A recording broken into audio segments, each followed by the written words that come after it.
हाँ नरसी, कहो क्या कह रहे हैं आप? आप लोग सुन पा रहे हैं? हाँ जी, हाँ मैं ये जी। कह रहा हूँ जो भी कैंडिडेट जो पार्टिसिपेट कर रहे हैं प्लीज अपना कैमरा ऑन करके आंसर बताएं। आप लोग एज ए एफसीआई एजीएम जो आपकी है असिस्टेंट जनरल मैनेजर की पोस्ट है, तो आप लोग एक बहुत बड़ी पोस्ट के लिए आप लोगों ने क्वालिफाई किया है। तो आप इस हिसाब से अपना इतना चेहरा शायद हमारा खराब नहीं कि हम लोग नहीं दिखा पा रहे हैं, तो मैं यही कहूंगा कि आप लोग बकायदा ऑन द एकदम आई टू आई कॉन्टेक्ट करके आप आंसर दीजिए, ताकि हमें भी पता लगे आपके अंदर क्या कॉन्फिडेंस, आपकी जो कमी होगी आपको बताया जाएगा।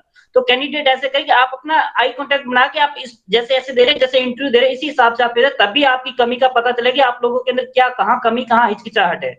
तो ये चीज आप जरूर करें, आप अपना कैमरा ऑन करके आंसर दीजिए। और आपको जो कल्याणी मैम है वो बहुत अच्छे से बता रही है, और इंटरव्यू के बारे में मैं रिक्वेस्ट करूंगा आप हिंदी में भी हो सके थोड़ा बताएं, क्योंकि हमारे हिंदी मीडियम के स्टूडेंट्स भी हैं इसमें। तो प्लीज आप कैमरा ऑन करके अपना आंसर दीजिए। तो मैं अपना माइक म्यूट कर रहा हूँ। Okay, now my next question is, let everyone, I want participation from each and everyone. Answer जैसा भी आता है एटलीस्ट आपको ट्राई करना है। ओके, बहुत ही इजी क्वेश्चन है। Next question is, what is abbreviation of debit and credit in financial accounting system? What is abbreviation of debit and credit? The abbreviation for debit is DR and the abbreviation for credit is CR. Excellent, Preeti. Yes, ma'am. Okay, now my next question. Can you name different branches of accounting system? Yes, ma'am. There are around five branches of accounting. First is financial accounting, management accounting, cost accounting. There's two more. Yeah, Preeti. Uh, Okay, sorry, ma'am. Yes, ma'am. keep going. Yes, rest of people, where are you? Okay, turn on your camera. At least I want to see your face. Only अपना face दिखा दीजिए।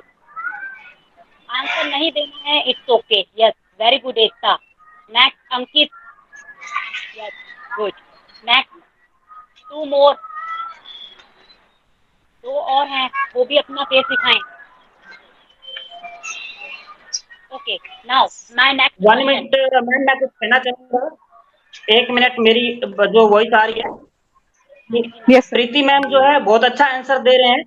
तो ऐसे देखिए, संकोच नहीं, आप assistant general manager की पोस्ट कर रहे हैं, आपको संकोच नहीं करना बिल्कुल ही, क्योंकि Yes. आप लोग जो है बहुत अच्छी तैयारी करके इस प्लेटफॉर्म पे पहुंचे हैं। अपने आप असिस्टेंट जनरल मैनेजर की पोस्ट बहुत अच्छी है, आप लोग संकोच नहीं करना बिल्कुल। देखिए हम सब एक लेवल के हैं, आप लोग आप असिस्टेंट जनरल की सीट पे बैठोगे तो आपको संकोच नहीं करना, बिल्कुल खुले मन से बोलिए। हो सकता है यही होगा गलत आंसर होगा, ज्यादा से ज्यादा यही होगा, गलत होगा, इससे ज्यादा अरे कुछ नहीं, Yes, sir. लेकिन आपका जो कॉन्फिडेंस लेवल बढ़ेगा। इसलिए आप इस चीज का ध्यान रखें।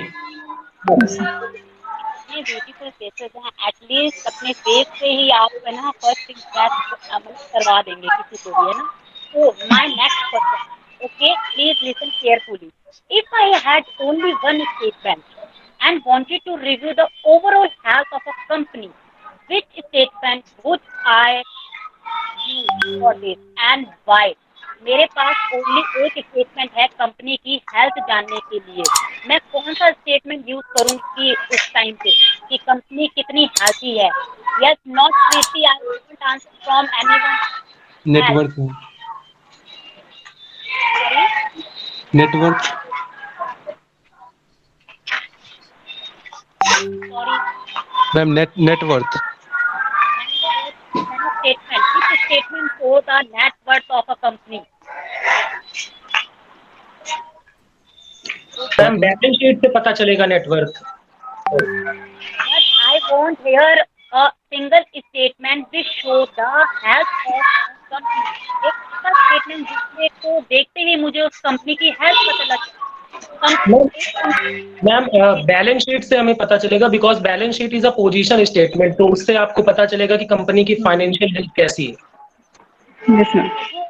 है तो मुझे पता लगे कि वो तो पर्टिकुलर इंस्टेंट ऑफ टाइम है, तो मुझे पता लगे कि वो तो पर्टिकुलर इंस्टेंट ऑफ टाइम पे पता लगेगी मुझे ऑन दिस मोमेंट इस आज इस कंपनी की हेल्थ जाननी है। And how can I?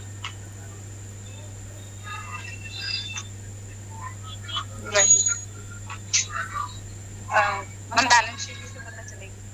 Balance sheet तो इंस्टेंट अमाउंट में बताएगी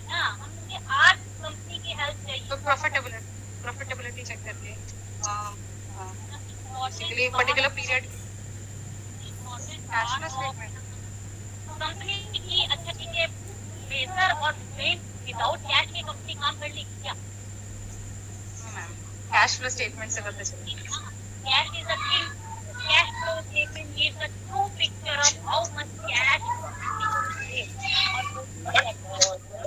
cash flow statement will only tell about the liquidity of the company, उससे प्रॉफिटेबिलिटी तो पता चलेगी नहीं। if we want to review overall health, I am saying overall health of a company. I am saying only one statement that show a overall health of a company. So cash is a thing. Yes, the cash flow statement gives a true picture of how many cash our company is generating. और जो cash है वो है वही balance sheet as a financial overall में आपने पूछी कि उस कंपनी की क्या इमेज कैश लिक्विडिटी कितनी है? Yes, getting my point? Yes ma'am. Now my next question, what is working capital in one statement? Working capital is a capital which is required for our daily kind of expenditures. हमारे जो running expenditures होते हैं उनको maintain करने के लिए उनके लिए working capital current asset minus current liability. Working capital भी दो तरह के होते हैं, gross working capital which is sum total of all current asset, और net working capital is current asset minus current liability. Saurabh ji आप मुझे सुन पा रहे हैं? सौरभ जी सर, सौरभ जी आप, हाँ जी सर बताएं। मैं ये कहना चाहूँगा, आप अपना कैमरा ऑन रखिए, आप बहुत अच्छा कॉन्फिडेंस के साथ आंसर दे रहे हैं, आप बहुत ही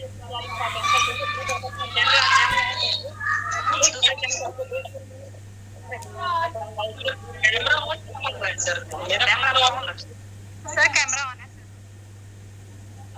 ऑन है विजिबल नहीं हो रहे sir.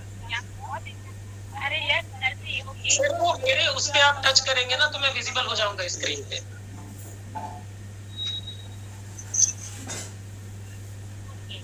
Here is an okay, my next question, okay. There is some accounting error is there, yes? So Yes, tell me about the error of omission. What is error of omission? Error of omission. Ma'am error of omission is a kind of error जिसमें हम accounting transaction को record करना ही भूल जाते हैं। और example एक कोई ट्रांजैक्शन है और हम उसे रिकॉर्ड ही नहीं किए, मान लीजिए हमने परचेज किया और हमने परचेज रिकॉर्ड ही नहीं किया, तो उसे हम बोलेंगे error of omission. Now my next question.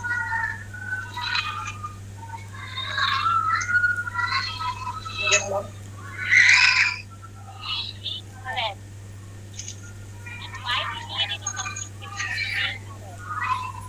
Sorry नहीं अवेलेबल नहीं, तो फिर से रिपीट कर रहे हैं। What is BRS and why we need BRS in accounting system? BRS, Bank Reconciliation Statement, basically prepared to reconcile the difference between cash book and passbook. Bank. Yes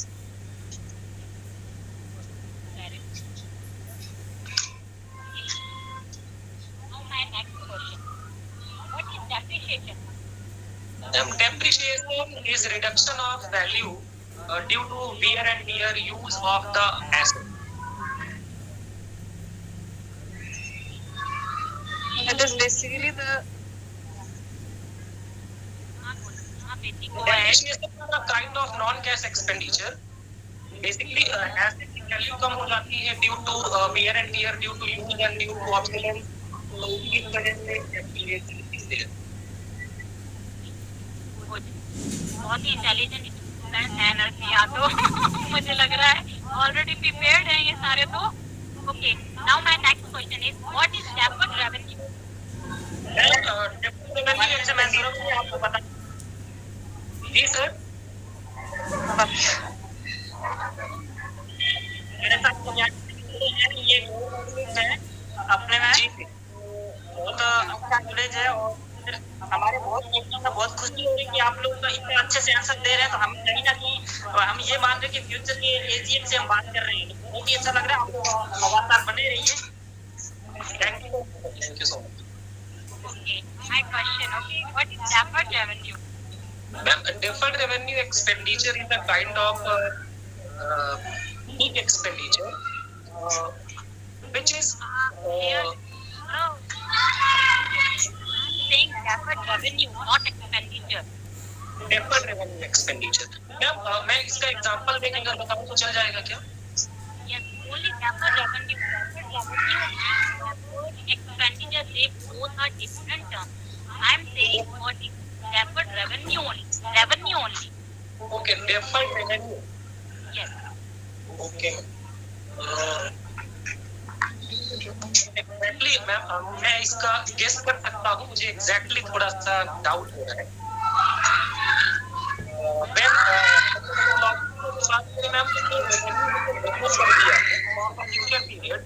उसे ही हम कह सकते हैं deferred revenue. Preeti, you want to say or you want to answer for this question? Only deferred revenue. Yes, only deferred revenue. I'm not sure exactly. I'm not sure exactly, but maybe. Yes, ma'am. Maybe. Okay, I'm going to answer this question. Okay.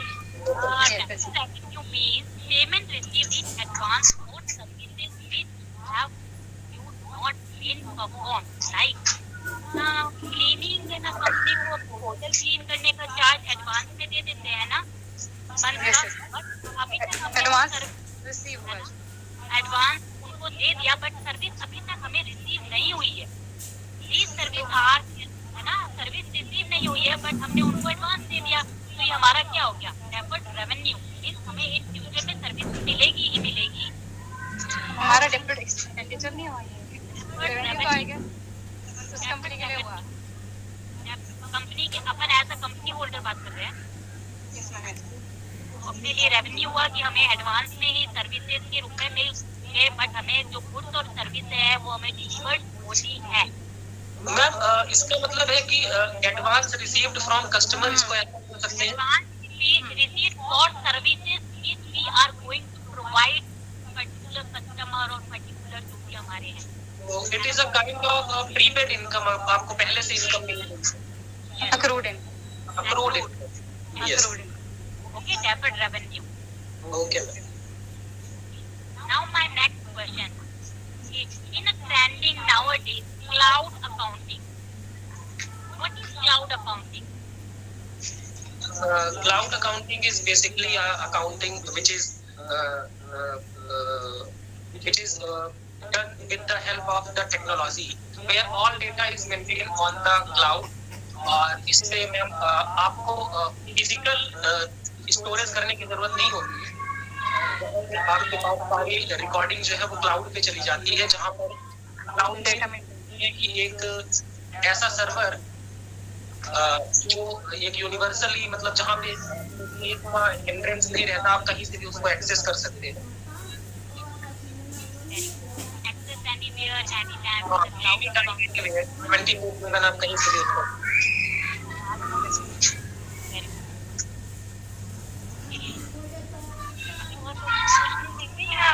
यहीं पे stop करें।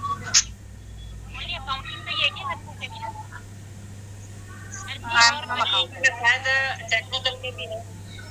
Ma'am basic कोई technical के हैं तो please अपना चीजें मैं टेक्निकल से। टेक्निकल के हैं इन्होंने बताए हैं, वो टेक्निकल के हैं, वो भी जुड़े हुए हमारे साथ। तो बने रहिए। कुछ क्वेरीज होगी जनरल इंटरव्यू के बारे में, इनको क्या प्रिपरेशन करनी चाहिए इस बारे में हमें जो है मैन बात करनी है। तो आप लोग को आवाज आ रही है? आप लोगों को सभी पाया और ये जुड़े हुए हैं जो भी? Yes sir. हाँ, तो टेक्निकल के प्लीज टेक्निकल के जो है इसमें सर मैं टेक्निकल से हूँ। आपका जो भी डाउट है आप बताएं।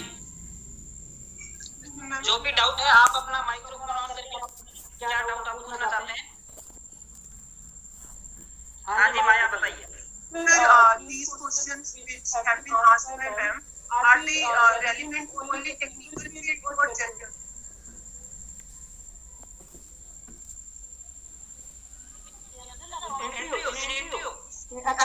अकाउंट से रिलेटेड है, अकाउंट से रिलेटेड जो करेंगे अप्लाई जिनका अकाउंट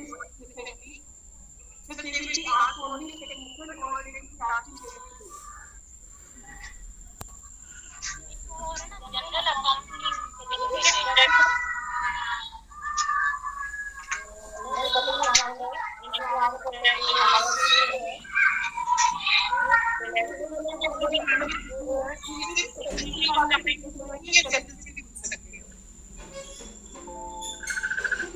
जो आपके टेक्निकल की ज्यादातर आपके टेक्निकल नॉलेज के बारे में ज्यादा पूछे जाने की पॉसिबिलिटी है, क्योंकि आप जो एफसीए के अंदर है आपसे स्टोरेज से रिलेटेड अगर आप लोग तैयारी हो सके तो कर सके, तो स्टोरेज जो रिलेटेड है एफसीए के क्या वर्क रहने वाला है, एफसीए क्या वर्क करती है, किस मिनिस्ट्री के अंदर में आती है, इसके मिनिस्टर कौन है, तो जनरल क्वेश्चन ये पूछने वाले हैं। और दूसरी बात मैं ये बताना चाहूंगा, पहले भी मैंने वीडियो के अंदर बताया है कि आप लोगों के हाथ में है कि आप इंटरव्यूअर को जो है किस साइड में लाना चाहते हैं। आप इंटरव्यूअर को अपनी ओर घुमा लें, आप अपने फील्ड की ओर घुमा लें, ताकि इंटरव्यूअर जो है दूसरे अदर क्वेश्चन पे ना जाए। आप जब अपना इंटरव्यू दे रहे हैं, आप किसी हिसाब से आप कर रहे हैं, तो उसमें उसको अपनी ओर खींचिए, उसका जो ध्यान है अपनी ओर खींचिए। जैसे मैं बताऊं कि आप लोगों के फील्ड में जो जॉब हो रही है, जॉब की ओर उनका ध्यान कीजिए, या आपके वहाँ पे फेमस कोई जगह है उसकी ओर ध्यान कीजिए। इंटरव्यू का मतलब ये नहीं होता कि आपका जो है टेक्निकल नॉलेज परखना, क्योंकि आप लोगों को इतना नॉलेज है और आप लोगों ने क्वालिफाई किया है, आप एजीएम की पोस्ट के लिए सिलेक्टेड हो, आपने एग्जाम क्वालिफाई किया, तो इसका मतलब आपको नॉलेज है, आपके नॉलेज में कमी नहीं है। लेकिन आपको क्या करना है, इंटरव्यूअर को अपनी ओर खींचना है कि आपकी एबिलिटी क्या है, आप कहाँ से बिलोंग करते हैं, किस फील्ड से हैं, आप उसकी ओर खींचिए, ताकि वो जो क्वेश्चन है वो आपको उसी के रिलेटेड पूछेंगे। ये जैसे मेरा एक्सपीरियंस मैं बताऊं, मैं आप इतने लगभग 4 5 6 इंटरव्यू 6 करीब इंटरव्यू फेस कर चुका हूं। तो जैसे हम इंटरव्यूअर को अपनी ओर खींच लेते हैं, तो वो हमारे से उसी फील्ड का क्वेश्चन पूछते हैं। जैसे मैं बताऊं कि मैं अभी यहाँ पे जो है गोल्डन सिटी ऑफ राजस्थान से बिलोंग करता हूँ, यहाँ पे वर्क करता हूँ, तो मैंने जैसे इंटरव्यूअर को बोला कि I am from golden city of Rajasthan, तो उनका जो ध्यान है डायरेक्ट गोल्डन सिटी की ओर चला गया कि गोल्डन सिटी के बारे में बताइए। और लगभग मेरा जो 20 मिनट का इंटरव्यू था, उसमें से लगभग जो मेरे क्वेश्चन थे अप्रोक्स 10 मिनट मेरे जो गोल्डन सिटी के ऊपर ही चले। तो आप इंटरव्यूअर को कहीं ना कहीं अपनी ओर खींच लीजिए, और उसमें आपका देखिए टेक्निकल नॉलेज आपको है, तभी आप लोग एग्जाम क्वालिफाई कर पाए हैं। अब लेकिन अब आपको ये भी समझना होगा कि आप असिस्टेंट जनरल मैनेजर की और असिस्टेंट जनरल में एजीएम बनने की आपको पता है कि आप लोगों को एबिलिटी तभी आप लोग पूछिए अगर आपका कोई क्वेश्चन हो तो। जो ये अकाउंटिंग के क्वेश्चन पूछे गए हैं, ये एजीएम से पूछे जाएंगे या टेक्निकल से? नहीं, ये पूछे जाएंगे अकाउंट के, तो जो अकाउंट से सिलेक्टेड हुए हैं उनसे अकाउंट के बारे में पूछा जा सकता है, ज्यादा नहीं पूछा जाएगा। ज्यादातर मैं यही बात आपसे दोहरा, अच्छी है तभी आप अकाउंट्स की पोस्ट पे सिलेक्ट हुए हैं, ऐसा नहीं आपको नॉलेज सब्जेक्ट का नॉलेज है, आप सिलेक्ट हुए हैं। आपको अब जो है अपने फील्ड की ओर घुमाना है, उस स्टेट की ओर घुमाना है, उसकी आपको इंटरव्यूअर को अपनी ओर घुमा लीजिए, हो जाए, कोई दिक्कत नहीं है आपको। हाँ जी, और किसी का फिर जो एजीएम जनरल में सिलेक्ट हुए उनसे नहीं पूछे जाएंगे ना ये क्वेश्चन? नहीं। हाँ जी, ये तो फिर जो एजीएम जनरल में सिलेक्ट हुए हैं उनसे अकाउंटिंग के क्वेश्चन नहीं पूछे जाएंगे जो अभी पूछे गए हैं? नहीं बिल्कुल नहीं, ऐसा नहीं है। जो एजीएम टेक्निकल के लिए सिलेक्ट हुए हैं उनसे अकाउंटिंग के बारे में कोई प्रश्न नहीं किया जाएगा, उनसे अकाउंटिंग का मतलब ही नहीं है उनको, क्योंकि आप टेक्निकल पोस्ट के लिए आए हैं तो आपको अकाउंटिंग का प्रश्न नहीं किया जाएगा। और दूसरी बात, टेक्निकल आपकी नॉलेज है, सब्जेक्ट नॉलेज है, उसकी नॉलेज किया जाएगा। और ज्यादातर आपकी लाइफ की, आप कहाँ से स्टार्टिंग की, आपने जर्नी कैसे आपने स्टडी किया, आप कौन से स्टेट से बिलोंग करते हैं, आपका स्टेट का मिनिस्टर कौन है, स्टेट का एग्रीकल्चर मिनिस्टर कौन है, और आपका एफसीए हेडक्वार्टर कौन है, इस चीजों के बारे में आपको जानकारी चाहिए। अकाउंट्स के टेक्निकल वालों के नहीं पूछे जाएंगे क्वेश्चन। सर हमारी फील्ड से रिलेटेड, टेक्निकल से रिलेटेड कौन से क्वेश्चन, किस टाइप के क्वेश्चन?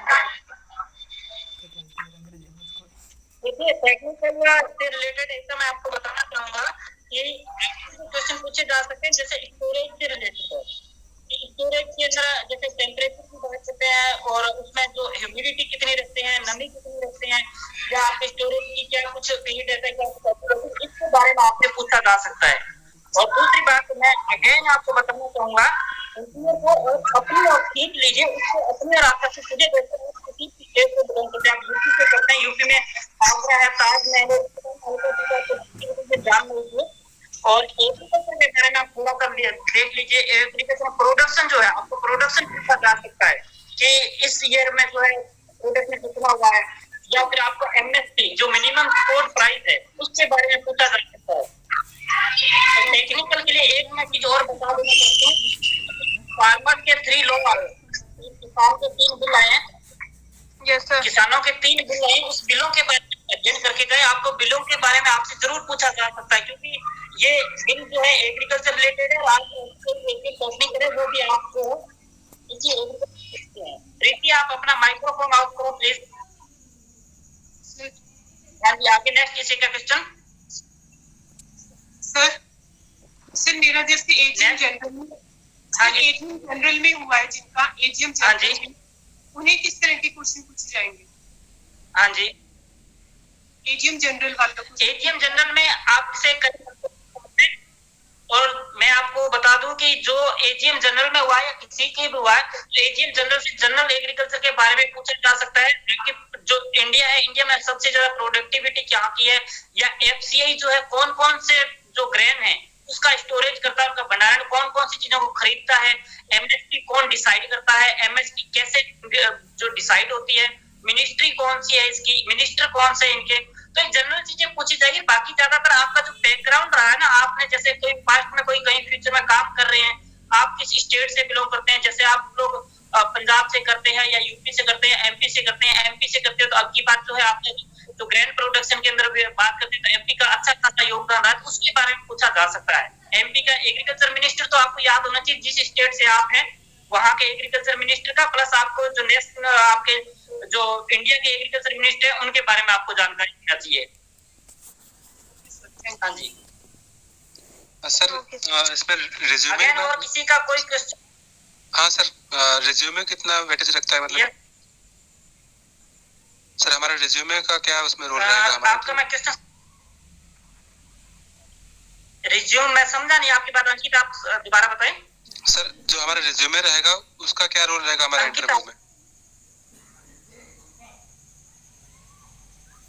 रिज्यूम सर रिज्यूमे जो बना करके ले जाएंगे उसका सर क्या? सर सीवी या रिज्यूमे बना के ले जाएंगे उसका, जैसे आपने डॉक्यूमेंट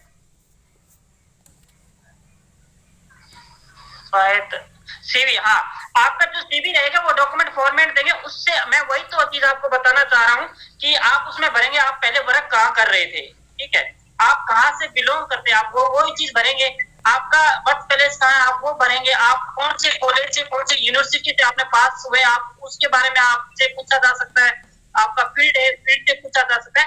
और ज्यादातर आप लोग ये कीजिए, मैं आपको बताऊं, आप लोग इंटरव्यू को अपनी ओर घुमा लीजिए, जैसे आपकी कोई भी आप जब भी इंटरव्यू देने जाते हैं तो उसको ऐसी अपने आसपास की विशेषता बताती जो आपको अच्छे से जानकारी हो जिसके बारे में, क्योंकि पहला फर्स्ट जो 1 मिनट होता है वो आपको आपका इंटरव्यू देने के लिए होते हैं, ठीक है, आप अपने बारे में बताइए, जब आप ये चीज कहते हैं तो आप अपने बारे में ऐसे क्वेश्चन छोड़ दीजिए ताकि वो आप उसी से आपसे पूछे, उसी में से आपके क्वेश्चन बनेंगे, क्योंकि वो बाहर से नहीं पूछेंगे, फिर आपको उसी के अंदर से आपसे क्वेश्चन पूछे जाएंगे। तो इंटरव्यू को आप अपनी ओर घुमा लीजिए, ये आपके हाथ में होता है, पहला मिनट आपको वो इसीलिए देते हैं कि जो स्टूडेंट है वो हमें ये बता दे कि स्टूडेंट कहाँ से है कैसे है और उनके किस लेवल के पर्सन पूछे जाएं, क्योंकि आप एग्जाम क्वालिफाई कर चुके हो तो आपको सब्जेक्ट का नॉलेज है, तभी आपने एग्जाम क्वालिफाई किया है और आप एजीएम की पोस्ट के लिए इंटरव्यू के लिए एलिजिबल हुए हो, तो आपके वहां पे जो सब्जेक्ट नॉलेज नहीं देखा जाएगा, वहां पे आपका बिहेवियरल जो नॉलेज है वो देखा जाएगा, आप कहाँ से बिलोंग करते हैं वो चीज देखी जाएगी, इनको आपके स्थान का कितना नॉलेज है, एग्रीकल्चर के बारे में कितना नॉलेज है, प्रोडक्शन, और विशेष रूप से हम एग्रीकल्चर की बात करते हैं तो प्रोडक्शन के बारे में ये चीज आपको जानकारी होनी चाहिए। हाँ जी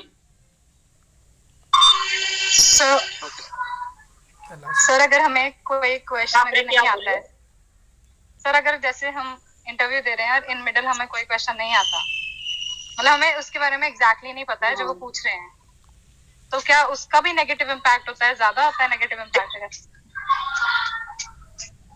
मैं आपको इस बारे में आपको बताऊं तो अगर आपको कोई क्वेश्चन नहीं आता है, ऐसी स्थिति में आपको तुरंत ऐसे नहीं कह देना कि सर जैसे उन्होंने क्वेश्चन पूछा आप बोलते कि नहीं आता, ये नेगेटिव इम्पैक्ट है। अगर आप जैसे उन्होंने क्वेश्चन पूछा आप 2-4 सेकंड सोचिए, ऐसे उनको ऐसे लग रहा है कि रिमाइंड कर रहे हैं, हो सकता है इनको कुछ भूल गए, बाद में आप आई एम सॉरी फॉर मुझे ऐसे बोल सकते हैं। आप डायरेक्ट ऐसे मत बोलिए कि सर नहीं मुझे नहीं आता, तो ये नेगेटिव इम्पैक्ट डालता है आपका। ऐसे बोल सकते हैं कि सर, ऐसे बोल सकते हैं कि रिकॉल नहीं हो रहा है अभी सर, ऐसे बोल सकते हैं। हाँ ऐसे बोल सकते हैं सॉरी सर, नहीं ऐसे मतलब ऐसे अभी याद नहीं आ रहा है, रिकॉल नहीं हो रहा अभी, ऐसे बोल सकते हैं आप। ठीक है, ओके सर, थैंक यू। और किसी का कोई क्वेश्चन हो? और मैं आपको एक बताना चाहूंगा सभी कैंडिडेट को जो सुन पा रहे हैं मुझे, कि आप अपना जो इंट्रो है वो आप 1 मिनट के अंदर कैसे देते हैं, प्लीज हो सके तो आप वो तैयार कर लीजिए। और अगर आप लोग चाहेंगे, आपके पास सभी के पास मेरे व्हाट्सएप नंबर आ चुके हैं, अगर आप लोग चाहेंगे कि आपका एक इंट्रो सेशन और हो जाए या आपको इंटरव्यू रिलेटेड आपके इंटरव्यू हो, आप ऑनलाइन इंटरव्यू देना चाहते हैं, तो हम यहाँ से देखिए इसमें आपकी तैयारी का पता चल जाता है। आपका कॉन्फिडेंस लेवल ऊपर होगा जब आप, जैसे मैं बात करता हूँ सौरभ जी की, प्रीति जी की, और इन्होंने बहुत अच्छा इंटरव्यू दिया है, पहली बार इसमें दे रहे हो, बहुत अच्छा आपने इंटरव्यू दिया है, और आपकी जो थोड़ी बहुत हिचकिचाहट वो दूर हो जाएगी, कोई इश्यू नहीं है। और सबसे अच्छा रहा है प्रीति जी आपका, और सौरभ जी का बहुत अच्छा रहा है, इनका नॉलेज जो है, हमारी कल्याणी मैम भी कह रहे थे कि बहुत इंटेलिजेंट है, तो हम यही मानेंगे कि हमारे जो भी ये इतने जुड़े हैं अभी, क्योंकि हालांकि 70 के करीब रिस्पॉन्स आए थे, लेकिन हमारे साथ 7-8 जुड़े हैं, तो इनमें एक रुचि है, कहीं ना कहीं इन्होंने मेहनत की, और ये आगे आने वाले फ्यूचर के हम एजीएम मान के उन एजीएम से हम बात कर रहे हैं। तो अगेन किसी का क्वेश्चन अगर आप लोग चाहते हैं कि वास्तव में ऐसे ऑर्गेनाइज आगे भी करवाया जाए, तो आप लोग हमें बताएं, ताकि हम अभी तो क्या थोड़ा टेक्निकल प्रॉब्लम हो गई, मेरे पास 2 लैपटॉप है, दोनों लैपटॉप के अंदर थोड़ी प्रॉब्लम की वजह से शायद कहीं वॉइस नहीं आ रही, तो इस वजह से थोड़ा सा मिसअंडरस्टैंडिंग होगी, तो आगे से हम ध्यान रखेंगे। बाकी आप आगे बताइए, आप लोगों का क्या कुछ विचार है आगे का? हाँ जी सर, जैसे अभी क्या बोलिए सर, जैसे अभी सबको हाथ में हो रहा है अकाउंट्स वालों का, टेक्निकल एंड जनरल, तो सर सबका अलग अलग हो तो ठीक रहेगा। वैसे अलग अलग होने में तो डियर कोई दिक्कत नहीं है अलग अलग में, लेकिन हम क्या, मैं यही सोच रहा हूँ, जैसे मेरे पास 70 के करीब रिस्पॉन्स में, बहुत सारे कैंडिडेट को मैंने मैसेज नहीं किया है, इसलिए नहीं क्योंकि वो आपको डिस्टर्ब करने आते हैं, कुछ लोग डिस्टर्ब करने आते हैं, और आप तो रियली जो तैयारी कर रहे हैं, जो जिसको रियली नीड है किसी की, और आप एजीएम में क्वालिफाई हुए, आपको इतना शौक है, आपकी इतनी जागरूकता है, मैं इसमें देख रहा हूँ, जैसे सौरभ जी की बात करते हैं, एकता है, और प्रीति जी है, अंकित है, माया, बहुत एक्टिव हो आप लोग, और मैं उम्मीद करूंगा कि आपको फ्यूचर में एजीएम ही देखूं, तो इसलिए आप लोग एक सेशन हम अलग है, तो आप लोग जैसे इंटरव्यू है तो इंटरव्यू रख देंगे, कोई दिक्कत नहीं, आपका जैसे हम कैंडिडेट वाइज रख देंगे, आज 3-4 दिनों, जैसे 2 या 3 दिनों का इंटरव्यू हो पाएगा, तो आप अपना टाइम शेड्यूल बता दें, उस टाइम हम इंटरव्यू वाला वो रख देंगे सेशन अपना, तो आप पूरा तैयार कर लीजिए बैकग्राउंड, और अच्छे से आप लोग प्रिपरेशन कीजिए। तो मेरा एक क्वेश्चन है,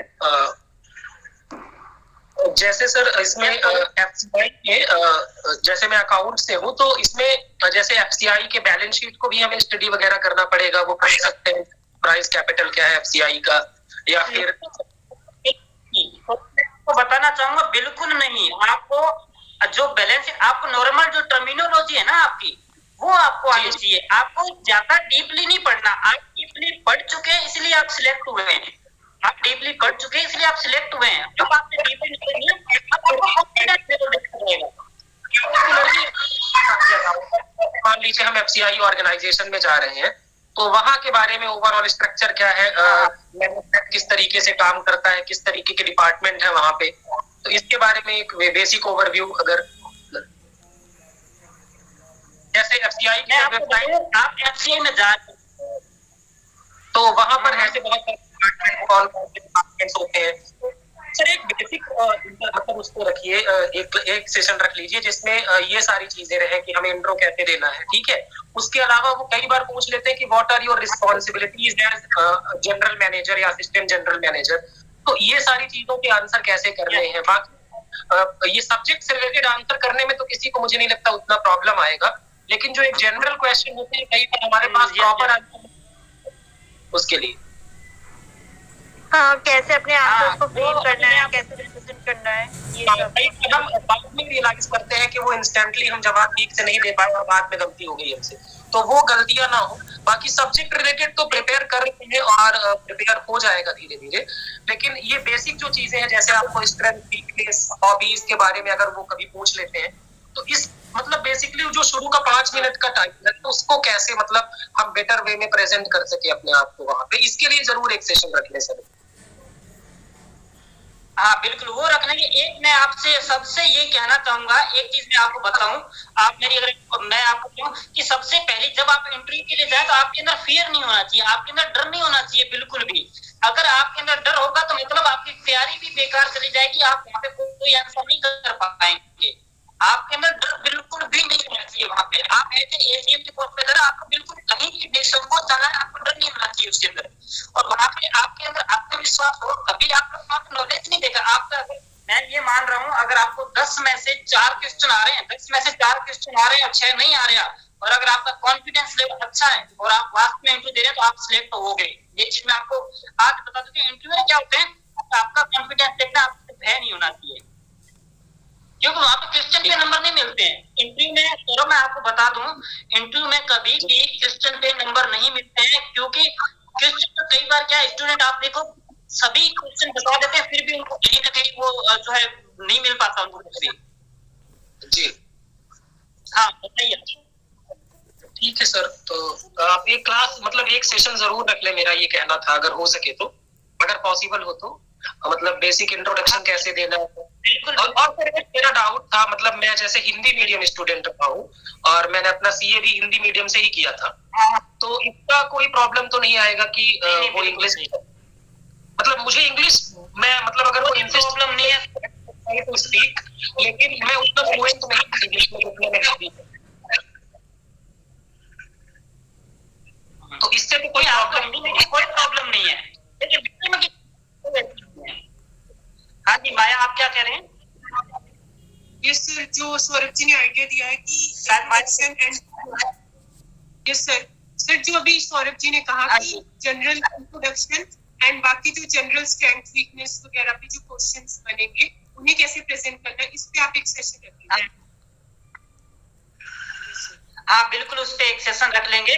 और आगे एकता आप कुछ पूछ रहे हैं सर? और वो जो आप पर्सनल इंटरव्यू की बात कर रहे हैं, जैसे कि मैं एग्रीकल्चर से ही हूँ, तो आप अगर मेरा एक अलग से मतलब बताइए इंटरव्यू वगैरह ले सकें, और साथ में वो जो सेशन सौरभ जी ने बताया है वैसे तो जरूरी ले लेना। हाँ वैसा हमें कोई प्रॉब्लम नहीं है। और बाकी आपका जो इंटरव्यू है, पर्सनली मैं ये सोचूंगा कि दो दो कैंडिडेट करके हम इंटरव्यू, क्योंकि इससे आपके अंदर कॉन्फिडेंस आएगा। देखिए आप इंटरव्यू ऐसे संकोच मत कीजिए, आप लोग है ना, मन के अंदर शंका नहीं होना चाहिए। जैसे मैं देख रहा हूँ कुछ जो है कैमरा ऑफ करके बैठे, तो कैमरा ऑफ करने से थोड़ी, मैं बताऊँ, मैं मेरी बात लूँ, मैंने खुद ने आज 2016 का मैंने फर्स्ट इंटरव्यू दिया था, 2016 में एसओ का। उस समय सारे क्वेश्चन, मैं अपना एक्सपीरियंस, मैंने सारे क्वेश्चन बताए थे, लेकिन मेरे को जो इंटरव्यू के अंदर मार्क्स 12 मार्क्स मिले थे, उस समय मेरा नहीं हुआ था। और अब की बात जो मेरे को मार्क्स मिले हैं, मैं एएफओ की बात करता हूँ, उसमें भी मेरे को लगभग 18 मार्क्स मिले। और उसके बाद मैं बात करूँ आरआरबी स्टेट 2 के अंदर, उसमें भी मेरे को अच्छे मार्क्स मिले इंटरव्यू, क्योंकि मैं उस चीज को वो फेस करने से अपने अंदर एबिलिटी आ जाती है, अपने को पता चला कहाँ कमी रह रही है। तो आपकी कमी यहाँ पता चलेगी। आप लोग ऐसे संकोच बिल्कुल ही नहीं करना। सबसे पहले फियर नहीं होना चाहिए, संकोच नहीं होना चाहिए आप लोगों को। आप एजीएम बनने जा रहे हो, आपको ऐसे एजीएम बनने के वहां पे मुंह के ऊपर कपड़ा थोड़ी लेके जाएंगे कि एफसीआई में जा रहे हैं कि हम तो एजीएम, हमें कोई देख ना दे, ऐसे थोड़ी होगा वहां पे। सर और लैंग्वेज बाउंड्री तो नहीं है ना वहाँ पे? नो, कोई लैंग्वेज आप वहाँ पे जिसमें आपको कंफर्ट होंगे, आप बोलिए सर मैं हिंदी मीडियम में, आई एम हिंदी, ठीक है, तो आप इंग्लिश में ही आपसे वो बात करें। अगर आप इंग्लिश में बात कर लें कोई दिक्कत नहीं। और इंटरव्यू में तो हमेशा किसी भी जगह आप जाते हो, आपसे लैंग्वेज के बारे में पूछ लिया जाता है। हाँ जी, तो सर मान लीजिए कि वो इंग्लिश में हमें क्वेश्चन कह रहे हैं, आप वो मान लीजिए वो इंग्लिश में हमें क्वेश्चन पूछते हैं, तो हम ये कह सकते हैं कि I want to answer in Hindi sir, ऐसा बोल सकते हैं उनको? No, Saurabh. Your impression is going to very negative. If you say that, please can I answer Hindi? उस टाइम पे आपको ट्राई करना है। ओके, ये आपकी पर्सनालिटी है ना। ओके, आप कितनी ना आंसर को कितने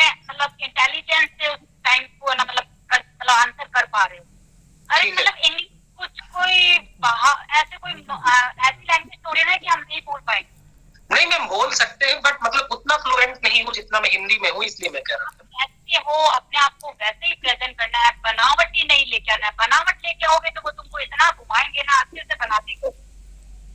ओके ऐसे हो वैसे इंटरव्यू के सामने रहना है। थोड़े से भी बनावटी बने, उसके क्वेश्चन घुमाने वाले स्टार्ट हो जाए। इतने कॉन्फिडेंट रहो ना कि सामने वाला तुमसे वैसे क्वेश्चन ही नहीं कर पाए कि तुम नहीं दे पाओ। मतलब तुम्हारा इंप्रेशन ही सामने वाले के सामने ऐसा होना चाहिए कि तुम इतने कंफर्टेबल हो और तुम्हें सब कुछ आता है, बिकॉज तुमने रिटन एग्जाम क्लियर कर लिया है। आई थॉट कि तुम सब बहुत इंटेलिजेंट हो और मतलब nothing is impossible for me. Interview के सामने क्वेश्चन ही तो करने का मुझे के आंसर। और इंटरव्यू हमेशा जो तुम्हें आता है वही पूछेगा, बट वो अलग बात है कि उस स्टैंड ऑफ को आंसर कैसे कर पाते हो। वो तुमने स्टडी कर रखी है, उसी में से ही है, कोई बाहर से या वो अपने आप बना के नहीं लाए। वेरी मच इम्पोर्टेंट कि 1 मिनट या 10 मिनट में जो भी तुमको पूछ रहा है यस, अगर तुम्हारा इंप्रेशन ही इतना अच्छा है तो क्वेश्चन भी ढीले पड़ जाएंगे। योर है ना इंप्रेशन, योर है ना गेस्चर, तुम कैसे अपने आप को प्रेजेंट करते हो, कितने क्लियर हो, कितने कॉन्फिडेंट हो। नॉलेज तो ऑलरेडी उन्होंने देख लिया रिटन एग्जाम से कि तुम बहुत ही नॉलेजेबल हो, तभी तुम इंटरव्यू में आए हो। अब इंटरव्यू का मीन्स कि तुम्हारा face to face means direct communication, मतलब तुम कैसे हैंडल कर पाते हो सिचुएशन। बस यही है, इंटरव्यू कोई इतना हार्ड टास्क नहीं है। सबसे ज्यादा हार्ड टास्क अपना जो अपने रिटन पार्ट क्लियर कर।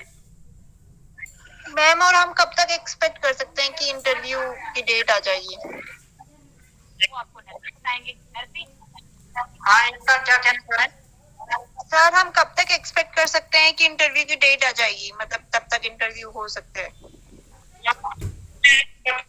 एक आपका जो इंटरव्यू है वो अप्रोक्स जो है अगस्त लास्ट तक आपका इंटरव्यू हो सकता है। और इस बारे में एक चीज मैं आपको और बता दूं, जिसे भी आप कैंडिडेट देखते हैं, आप अपना जो डॉक्यूमेंटेशन है, डॉक्यूमेंटेशन आप अच्छे से रखें, क्योंकि जब आप देने जाते हैं आपकी बहुत ज्यादा तैयारी अच्छी होती है, बट वहां पे जो क्लरिकल स्टाफ होता है डॉक्यूमेंट वेरिफिकेशन के टाइम में आपकी थोड़ी सी भी मिस्टेक होती है तो वो आपका ऐसा हाल कर देते हैं कि आप लोग इंटरव्यू में बोलने तक लोगों को नहीं आता, बोलना भी नहीं आता।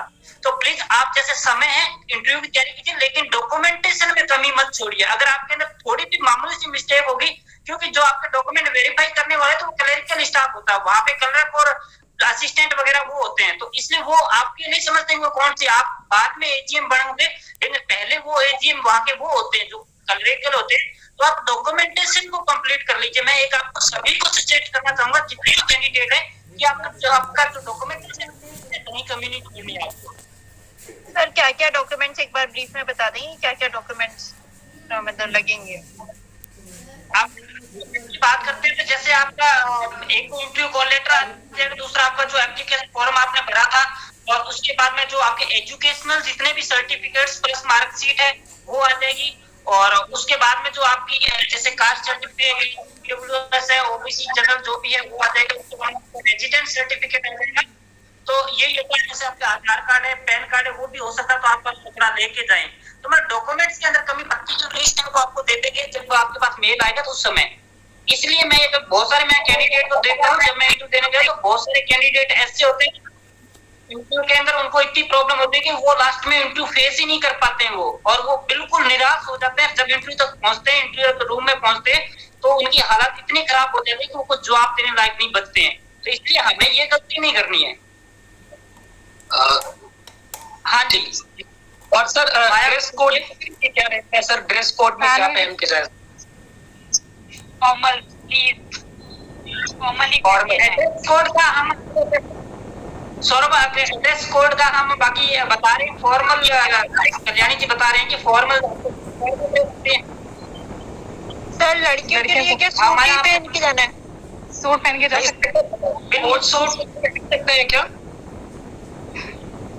हाँ जी, कोट सूट है अगर तो पहन सकते हैं। शादी शादी में नहीं करना है, होने का चर्च करना है। सर हम एक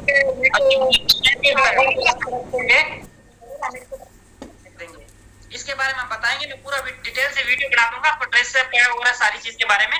तो ये क्लास आपको कैसी लगी आप प्लीज सभी लोग एक बार मुझे बताएं। मैं आज सबसे पहले गांधी माया कुछ कह रहे हैं डॉक्यूमेंटेशन के रिगार्डिंग क्वेरी थी, वो अभी पूछ रही है, सिर्फ पर्सनली पूछ सकती है। आप डॉक्यूमेंट पूछ लीजिए, बाकी डॉक्यूमेंट रिगार्डिंग मैं आपको एक वीडियो बनाऊंगा। और एक चीज मैं और बता दूं, ये जो आपका सेशन चला है ये आपको YouTube पे देखने को मिल जाएगा। आप अपने जो भी क्वेश्चन पूछे हैं उसके बारे में रिव्यू आप देख सकते हैं वहाँ पे। रिगार्डिंग कोई डॉक्यूमेंटेशन के रिगार्डिंग और क्वेरी सर्टिफिकेट रिगार्डिंग आप क्लैरिफाई कर सकते हैं। व्हाट्सएप कर दीजिए, मैं आपको बता दूंगा, आप व्हाट्सएप कर दीजिए क्योंकि ये क्लास लंबी हो जाएगी। और बाकी मैं एक डॉक्यूमेंट से रिलेटेड एक पूरा वीडियो करूंगा।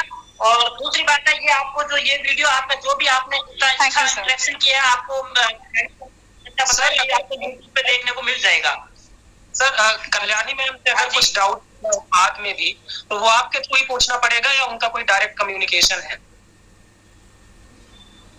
आप पूछ लीजिए अभी, बाकी कल्याणी मैम से मैं आपका एक इंटरव्यू रखवा दूंगा।